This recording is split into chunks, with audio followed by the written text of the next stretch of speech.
5월 28일 수업을 시작하겠습니다. 지난주 함수에 대해서 배웠었죠. 출석 인정 메일에 몇몇 분들께서 이렇게 코멘트를 달아주셨어요. 함수 좀 어려워요. 이해가 좀 안 되는 부분들이 있어요. 또는 난이도가 올라갔어요. 등등의. 그래서 제가 곰곰이 생각을 해봤습니다. 어떻게 설명드리면 조금 더 쉽게 설명을 드릴까라고 생각을 했는데 두 가지를 생각을 했어요. 하나는 이렇게 A4지 또는 손바닥에다가 이게 함수야, 무슨 함수야 이렇게 해놓고 비유를 해서 설명드릴까 이렇게 곰곰이 생각하다가 제가 이게 마땅한 건지 모르겠어요. 한번 이렇게 하드웨어를 준비해 봤는데 여러분들 요거 기억나시나요? 제가 몇 번 보여드렸었죠. 아두이노라는 작은 컴퓨터입니다. 가격은 한 2,000원에서 4,000원 정도 이미 사용해 보신 분들도 계실 것 같아요. 이게 아두이노라는 건데 이게 컴퓨터입니다. 여러분들이 보시기에 너무 작고 컴퓨터라고 믿기는 어렵겠지만 실제로 컴퓨터가 하는 일을 모두 하고 있습니다. 컴퓨터고요. 여기 C로 작성된 프로그램을 넣었습니다. 그런데 우리는 이거를 작은 컴퓨터라고 보지 않고요. 메인 함수라고 할게요. 메인 함수. 즉 우리가 여기다가 프로그램 작성해서 넣으면 얘가 뭔가를 동작할 겁니다. 메인 함수라고 볼게요. 메인 함수. 내가 요걸 이용해서 사용자로부터 어떤 마이크 신호를 입력받으려고 해요. 어떤 신호를 입력받을 겁니다. 목소리나 어떤 지나가는 소리나 그런 소리들을.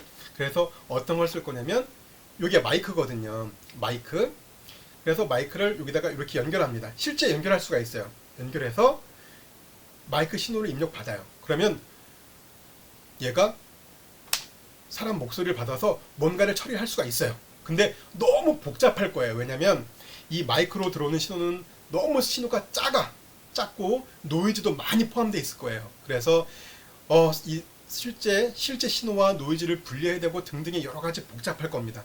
그래서 저는 이게 너무 많은 코딩이 들어가니까 좀 분리하고 싶어요. 그래서 뭘 했냐면 요거 제가 어저께 만들어 온 건데 이게 여러분들이 나중에 사용하실 수 있습니다. 이 칩 아마 여러분들이 OP앰프라고 잠시 후에 한 1년, 2년 후에는 사용하실 건데 OP앰프를 이용해서 제가 이렇게 만들어 봤어요. 자, 이건 뭐냐면 이게 똑같이 마이크입니다. 마이크를 통해서 들어오는 신호를 증폭하고 어느 정도 노이즈를 없앤 다음에 깔끔한 데이터만, 깔끔한 신호만 크게 증폭해서 보내주는 겁니다. 그러면은 얘가 이렇게 연결하겠죠? 이렇게 연결하면 얘가 더 이상 노이즈를 좀 제거하고 소리를 증폭하고 등등의 좀 어느 정도 일이 좀 많이 감소가 될 거예요. 그쵸?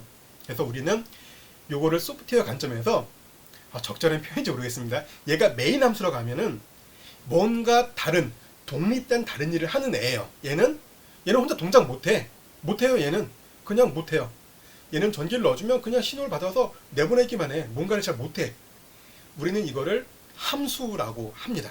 함수라고 부를게요. 그러면 얘는 메인 함수고요. 얘는 사용자로부터 어떤 신호를 받아서 뭔가 처리를 해준 다음에 결과를 리턴해주는 함수입니다. 그래서 얘를 이렇게 연결을 하면은 얘는 사용자로부터 들어오는 신호를 처리하기 위해서 뭔가 많은 일을 했었는데 많이 감소가 되겠죠. 왜냐? 요 함수를 사용함으로써 만약에 우리가 scanf라는 함수 있죠. 기억나시죠? scanf라는 함수가 없었다. scanf도 누군가 만들어 놓은 함수거든요. 없었다 하면 어떻게 될까요? 여러분들은 컴퓨터 구조를 다 알아야 돼요. 그래서 키보드로부터 들어오는 신호를 다 처리한 다음에 그거를 입력받아야 됩니다. 근데 누군가 만들어 놓은 어떤 입력을 수월하게 해주는 그 함수 scanf죠. 그걸 사용했기 때문에 여러분들은 아주 간단하게 scanf 가로 열고 뭐뭐뭐 이렇게 써줌으로써 사용자로부터 값을 쉽게 입력받은 거예요. 자, 또 하나 또 이제 그 입력받은 신호를 가공해서 굉장히 멋진 소리로 변환해서 출력하고 싶어요. 요거 스피커거든요. 요 스피커. 근데 출력하기 위해서 이렇게 연결해서 출력할 수도 있습니다. 실제로 얘가 출력하는 모듈은 없지만 이게 약간 PWM 같은 걸 조금 변형시켜서 출력할 수 있어요. 실제로 사람 목소리라든지 음악이라든지 출력할 수 있습니다. 출력하려고 이렇게 꽂았어요. 근데 너무 소리도 빈약하고 뭐도 해야 되고 얘를 제대로 출력하기 위해서 여기서 또 일이 또 많아져. 굉장히 많아져요. 그래서 또 어떻게 했냐면 요런 모듈을 또 만들었어요. 요거 이제 모듈, 하드웨어에서는 모듈이라고 합니다. 모듈을 만들었어. 요 모듈은 어떤 기능을 하냐면 이렇게 스피커를 여기 연결해 주고요. 들어오는 신호가 들어오잖아요. 신호가 들어오면 볼륨 컨트롤도 여기서 이렇게 할 수 있고, 소리를 증폭하고 어느 정도의 이제 그 가공을 한 다음에 깔끔하게 소리를 출력시켜 줍니다. 그러면은 얘가 이렇게 연결이 되죠. 그러면은 얘가 해야 될 일이 많이 줄겠죠. 그죠? 아마 이거는 우리가 프린트 F라고 비교할 수 있지 않을까 싶습니다. 여러분들이 학기 초부터 지금까지 헬로 월드를 작성하고 지금 또 지금 많이 고급진 프로그램 작성하고 있죠. 항상 우리한테 빼놓을 수 없었던 거 하나가 있죠. 프린트 F. 그 프린트 F를 사용할 때 여러분들이 컴퓨터 하드웨어 구조를 모든 걸 파악하고 사용하지 않거든요. 쉽게 누군가가 만들어 놓은 겁니다. 누군가가 쉽게 출력할 수 있게끔 프린트 F라는 걸 만들어 놨어요. 우리가 이걸 만들어 놓은 것처럼. 그래서 우리는 프린트 F를 사용함으로써 아주 쉽게 프린트 F 열고 프린트 F 가로 열고 더블 코테이션 헬로 월드, 그리고 입력만 해주면 엔터 더블 코트 닫고 가로 닫고 세미콜론 그렇게 되죠. 네. 그렇게 해서 컴파일만 해주면 헬로 월드가 출력이 된 거예요. 그건 뭐냐면 누군가 만들어 놓은 스캐너. 찌그러졌다. 찌그러졌네요. 누군가 만들어 놓은 스캔F라는 함수 같은 거, 누군가 만들어 놓은 프린트F 같은 함수, 이런 함수들이 있었기 때문에 얘가 우리가 작성하는 메인 함수가 굉장히 간편하게 사용할 수 있는 겁니다. 아셨죠? 이게 이 비유가 적절한지 모르겠어요. 사실 이 동영상 제가 두 번 찍고 있거든요. 제가 가만히 이렇게 동영상 시청 시간이랑 시청 조회 건수를 보는데, 첫 번째 동영상은 많이 보시지도 않고 이제 아마 수업과 크게 관련되지 않아서 그런 것 같아요. 그리고 또 시청 시간이 길지 않은 것 같아서 가급적이면 짧게 하려고 했는데, 어쩔 수 없이 오늘은 이렇게 함수에 대해서 좀 부가적으로 설명을 드리느냐고 이렇게 좀 길게 찍게 되었습니다. 함수에 대해서 적절한 표현인지 모르겠습니다. 어쨌든 우리가 main이라는 함수를 작성할 때 누군가가 만들어 놓은 함수를 scanf 사용했어요. scanf, 그리고 출력할 때도 사용했죠. printf. 그래서 우리는 굉장히 쉽게 scanf라는 함수 사용법, printf라는 함수 사용법, 이 두 가지만 알므로써 사용자에게 입력받을 때 한 줄이잖아요. scanf. 출력할 때 한 줄, printf 한 줄이죠. 이렇게 한 줄, 딱 두 줄만 작성함으로써 사용자에게 쉽게 값을 입력받았고 쉽게 출력을 했습니다. 그렇죠? 함수는 이런 일, 즉 독립된 일을 하는 것들이에요. 하드웨어에서는 이런 것들을 보통 모듈이라고 합니다. 모듈. 어떤 독립된 무언가 어떤 기능을 하는 것들을 모듈이라고 해요. 아마 소프트웨어 관점에서는 하드웨어에서의 모듈이 함수가 아닐까 싶습니다. 이렇게 비교해 본다면 함수에 가장 가까울 것 같아요. 그래서 제가 이렇게 설명을 드렸고, 원래 또 준비된 게 또 하나 있었어요. 또 하나는 뭐냐면 가정, A4지를 두고 이 A4지는 더하기 해주는 A4지야. 이 A4지는 메인 함수야. 자, 이 A4지에게 뭔가를 더해줘라고 할 때 어떻게 할까? 값을 전달해야 되겠죠. 3도 전달하고 5도 전달하고, 자 더해줘 그러면 얘는 값을 리턴해야 되겠죠. 이게 대면 수업할 때는 제가 지금 시간을 대면 수업할 때는 보통 가장 앞에 있는 학생 있죠.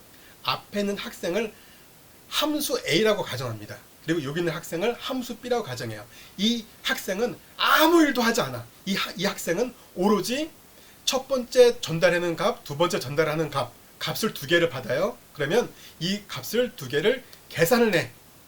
더한 다음에 35, 72 이런 식으로 값을 리턴해 줍니다. 옆에 있는 학생은 값을 세 개를 받아. 그러면 세 개를 받은 다음에 두 개를 더하고 하나를 빼. 그리고 리턴해 줍니다. 그래서 이렇게 A라는 학생과 B라는 학생이 있었어요.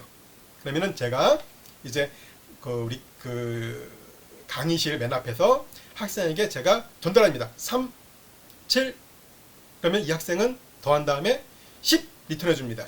그리고 여기 따라난 B 학생은 자 3, 7, 2.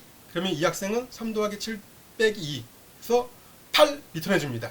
자, 그래서 우리는 학생 A를 함수 A, 학생 B를 함수 B라고 부릅니다. 이렇게. 그러니까 이런 식으로 이렇게 설명을 해드렸었거든요. 근데 온라인이다 보니까 우리가 비대면 수업이니까 이렇게 좀 어떻게 좀 쉽게 설명을 해드릴까라고 고민했습니다. 아, 시간이 또 10분이 지났네요. 네. 이해가 안 되셨던 분들은 좀 되셨는지 모르겠어요. 왜냐면 이제 이 다음 동영상에서도 제가 함수에 대해서 잠깐 설명을 드릴 거고, 또 이제 함수에 따라서 이제 변수의 선언 범위가 따라요. 너무 헷갈린데요? 헷갈릴 게 딱 없어요. 딱 하나. 함수 안에서 정의된 변수는 함수 안에서만 사용된다. 요거 딱 요 룰 하나만 생각하면 돼요. 함수 밖에서 선언된 변수는 모든 곳에서 사용된다. 그에 따른 규칙이 하나가 더 있어요. 뭐 위아래가 있지만 그걸 떠나서 두 개. 그러니까 가장 중요한 거는 함수 안에서 정의된 변수는 함수 안에서만 사용된다. 그거 하나만 정확히 외우고 있으면 나머지는 다 해결됩니다. 정말입니다. 다 해결돼요. 근데 이거를 그렇게 생각하지 않고 이게 뭐지? 이게 실습만 막 따라다 보면 헷갈려요. 그리고 또 PDF만 보면서 뭐지? 헷갈려요.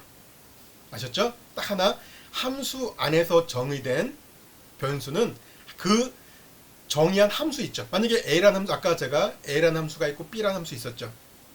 A라는 학생, B라는 학생.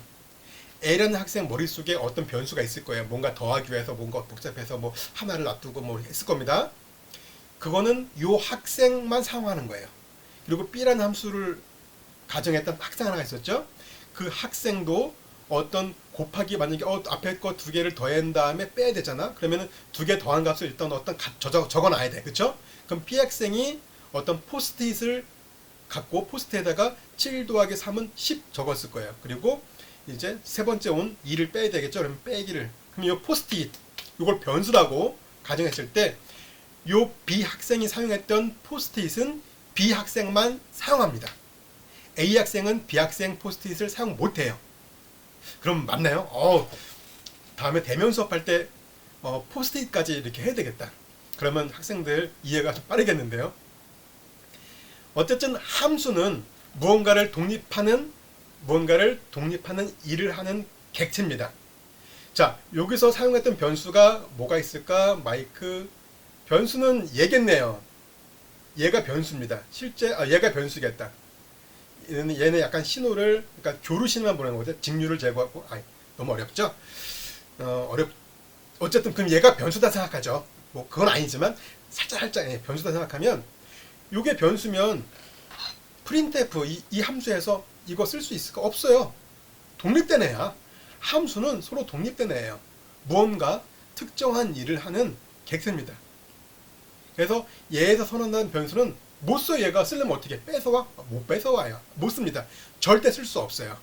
이것만 알면 오늘 수업이 다 끝난 거예요. 왜냐면 제가 이제 1학기 때 수업 좀 길게 할게요. 그 1학기 수업을 보면 여러분들께서 가장 어려워하는 부분들이, 그러니까 수업을 잘 따라왔다면 가정, 만약에 실습을 따라오지 않았던 분들은 반복문, 조건문, 반복문에서 굉장히 헷갈려합니다. 특히 반복문, 조건문. 근데 조건문과 반복문은 실습만 따라하면 거의 되는 거거든요. 근데 실습을 다 따라왔더라도 헷갈리는 게 바로 오늘 수업하는 거예요. 변수의 선언법이. 왜 변수를 여기 썼는데 왜 이게 안 돼? 근데 그분들은 뭐냐? 실습은 따라왔는데 딱 하나 생각하지 못하는 거. 제가 조금 전에 말씀드렸던 거 있죠? 함수 안에서 선언된 변수는 이 함수에서만 사용됩니다. 이 함수 밖에 때 얘를 빼서 나갈 수가 없어. 왜? 함수에 이거 빼내면 어떻게 돼? 이거 못 빼서 공유도 안 돼. 절대 안 돼요. 그냥 이 함수 안에서 선언된 변수, 이 부품들은 이 함수 안에서밖에 사용될 수 없습니다. 요거 다시 정리. 가장 오늘 수업의 핵심입니다. 함수 안에서 선언된 변수는 함수 안에서만 사용된다. 그러면 우리는 학기 초부터 지금까지 변수를 많이 선언해봤죠. 인티저, unsigned int, float 등등 선언해봤죠. 그거 어디다 선언했나요? 함수 아닌가요? 바깥인가요? 함수 아니죠. 보세요. 그러니까 지난주, 지지난주, 지난주, 지난주 모든 소스 코드를 여러분들께서 보시면 우리가 선언했던 변수는 main, int main이라는 함수 안에서 선언한 겁니다. 그럼 다른 함수에서는 사용될까? 안 돼요. main 함수가 여기 있고 a라는 함수가 여기 있는데 선언 안 돼요? 아래에 있으니까 안 돼요. 함수는 독립된 이거 main이구나. 독립된 일을 하는 객체입니다. 객체는 아니에요, 사실은. 객체는 여러분들이 이제 2학년 때 C++ 배울 때 뭐 나올 건데 개념인데, 그럼 또 그러겠지. 그때 객체. 그러니까 제가 말씀드리는 건 뭐냐면 지금 독립된 무언가다라고 설명드리기 위해서 객체라는 걸 끌어온 거고, 여러분들께서 이제 2학년 때 배울 C++ 이제 객체 지향 언어죠. 거기서 말하는 객체는 이게 아닙니다. 오브젝트 아니에요. 그러니까 독립된 일을 하는 거다라고 할게요. 독립된 일을 하는 거다. 여기서 선언된 변수는 얘만 쓰는 거예요. 얘가 선언된 변수는 얘만 쓰는 거예요. 우리가 지금까지 수없이 많이 선언했던 모든 변수들은 main이라는 함수 안에서 사용됐던 변수입니다. 즉 main이라는 함수 바깥에서는 사용할 수 없습니다. 근데 지금까지 우리는 이거를 생각할 필요가 없었어요. 그래서 모든 교재들이 이렇게 변수의 정의, 변수의 사용 범위 등이 지금쯤 나오는 거, 함수 이후에 나오는 게 뭐냐면 이제 다른 함수를 생김으로써 변수가 다른 데 막 생기는 거야, 이렇게 막. 그래서 이제 변수의 범위, 그거에 대해서 이제 설명을 드리는 겁니다. 아셨죠? 딱 하나 기억하세요. 함수 안에서 정의된 변수는 함수 밖에서 사용할 수 없다. 우리는 지금까지 우물안 개구리, 왜? int, main 어쩌고 저쩌고 했죠? 그 안에서만 했잖아요, 정의를. 변수를, 그죠? 변수 정의를 거기서만 했었잖아요. 우리는 요 int, main 바깥에서 사용할 수 있는 변수를 한 번도 정의한 적이 없어요. 우리가 지금까지 사용했던 모든 변수는 int, main 안에서만 사용되는 우물안 개구리 변수였습니다. 우물안 개구리 변수. 이제 오늘 우리는 우물박 변수를 선언하게 됩니다. 그래서 이제 여러분들은 요 안에서만 사용하는 변수, 밖에 모든 곳에서 사용하는 변수, 이렇게 구분해서 생각해야 됩니다. 근데 이 동영상을 보시지 않은 분들은 많이 헷갈리실 거예요. 왜? 이거 하나를 염두에 두지 않았기 때문에. 다시 한번, 함수 안에서 정의된 변수는 그 함수 안에서만 사용됩니다. 딱 요것만 머릿속에 정확하게 기억하시고 다음 동영상을 보시면 굉장히 쉽습니다. 그러면 이제 알게 돼요. 함수 안에서 정의된 변수. 너무 길어지네요. 네, 20분 됐네. 자, 아셨죠? 함수 안에서 정의된 변수는 함수 안에서만 사용된다. 요것만 머릿속에 요 동영상 끝나면 한 10분 정도 쉬세요. 쉬시면서 물 한 잔 마시면서 이렇게 뭐 밖에 나가셔서 이렇게 산책하시면서 등등 하시면서 그것만 머릿속에 한번 되뇌어 보이세요. 이렇게 함수 안에서 정의된 변수는 함수 안에서만 사용된다. 지금까지 우리는 우물안 개구리 변수였다. int main이라는 메인 변수 안에서 main이라는 우물 안에서만 사용되는 우물안 개구리 변수였다. 자, 이렇게 됐을 때 그러면 다른 함수에서 값을 서로 공유할 수 없을까? 내가 다른 함수에게 값을 전달할 때 어떻게 할까? 자, 그렇게 생각하시면, 이렇게 곰곰이 생각을 한번 해보시면 다음 동영상이 이제 수월하게 수업을 하실 수 있습니다. 너무 길어졌네요. 네, 그럼 다음 동영상 클릭해 주세요.